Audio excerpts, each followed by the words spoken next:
প্রকৃতি যেখানে বারবার রুদ্রমূর্তি ধারণ করে, সেই হাওরের জনপদ সুনামগঞ্জে মাটির মায়া ও অদম্য ইচ্ছাশক্তিকে পুঁজি করে এক বিপ্লব ঘটিয়েছেন মোস্তফা বাবুল। সুনামগঞ্জের বিশ্বম্ভরপুর উপজেলার ধরের পাড় হাওরে তিনি প্রায় 24 কেয়ার জমিতে বিভিন্ন ফসল আবাদ করেছেন। 4 কেয়ার সূর্যমুখী, 7 কেয়ার সরিষা, 3 কেয়ার আলু, 2 কেয়ার বেগুন, 2 কেয়ার কাঁচামরিচ সহ প্রায় 10 প্রকার ফসল। তিনি জানান, আমার বাগানে বিকেলবেলায় মানুষ ঘুরতে আসে, তাদের দেখে আমার খুব ভালো লাগে। আমি চাই সবাই এখানে আসুক। আমি কোনো টাকা নেই না, এটি সম্পূর্ণ ফ্রি। আল্লাহ আমাকে অনেক দিয়েছে। সকাল থেকে সন্ধ্যা পর্যন্ত হাড় ভাঙা খাটুনি এবং কৃষির প্রতি নিখাত ভালোবাসা তাকে নিয়ে এসেছে সফলতার একদম দ্বার প্রান্তে। সকল বাধা উপেক্ষা করে আজ তিনি নিজ উদ্যোগে সাফল্যের শীর্ষে পৌঁছেছেন। এছাড়া এই উদ্যোগে স্থানীয়দের জন্য কর্মসংস্থানও সৃষ্টি হয়েছে। শ্রমিকরা জানান, এখানে বাগান থাকায় তাদের গ্রামের মোট 12 জনের কাজের সুযোগ হয়েছে। তারা প্রতিদিন 600 টাকা মজুরি পায়। প্রতিদিন 10 থেকে 12 জন কর্মচারী কাজ করছেন এই ফসলি জমিতে। 28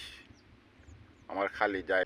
এই জায়গার মধ্যে আমি সূর্যমুখী ফুল প্রায় 4 কেয়ার, এরপরে এই সরিষা 10 কেয়ার, এরপরে আলু 2 কেয়ার, ধনিয়া 2 কেয়ার, এইভাবে মিলাইয়া আরও অনেক ফসল আছে, এগুলা মিলাইয়া মোট আমি 23.5 কেয়ার জমি করছি। আর আধ কেয়ারের মতো আমি জ্বালা ফালাইছি, ধানের জ্বালা, বুড়ো ধানের জ্বালা। আমার এইগুলা সব কিছু ফালাইয়া, আমার বাড়ি ঘর এইগুলা সব কিছু ফালাইয়া আসার পিছনে কারণ হইল আমি মানুষকে কৃষির প্রতি আগ্রহী করা, ফুলকে ভালোবাসা, ফসলকে ভালোবাসা, এইগুলা করার জন্য মূলত আমার এই প্রোগ্রামটা করা। শ্রমিক প্রতিদিন করে 8-10 জন। ওরা কত করে 600 টাকা। ঠিক আছে। কতদিন পর্যন্ত তারা এই কাজটা করবে? এটা একবারে পুরা চৈত্র মাস পর্যন্ত করবে।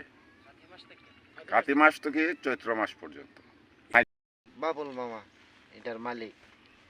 দীর্ঘদিন ধরে 6 মাস ধরে কাম করতেছি, 10 জন 12 জন লইয়া। আর এই দিগলতে বেড়া উজুদিন মালিক। কি কি করো মানে কি কি অন্য শস্য আছে, মনে করো বাখর আছে, মরিচ আছে, সূর্যমুখী আছে। এবার প্রথম আমরা এই জন্য কাজ করতেছি। লাভবান হওয়ার আশা আছে? লাভবান আশা আছে।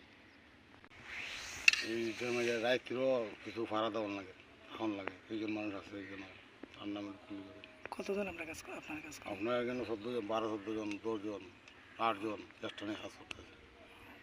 চলেনি এখানে কাজ একটা না কাজ করতে আপনার এইগুলা কাজ করে আর এখানে কিছুটা সুবিধা হইতেছে না? সুবিধা হইতেছে, চলার সুবিধা হইতেছে।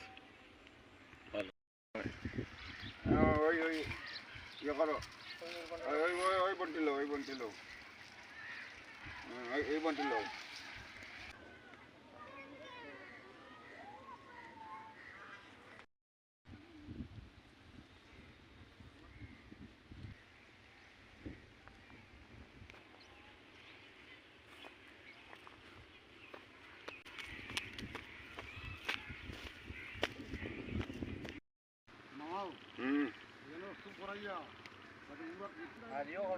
সামনে তোর না এই রস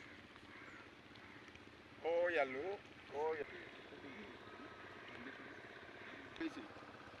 ওইখানে আরো কিছু মাটি পালাইয়া হেমে দিত কি আর সব এইবার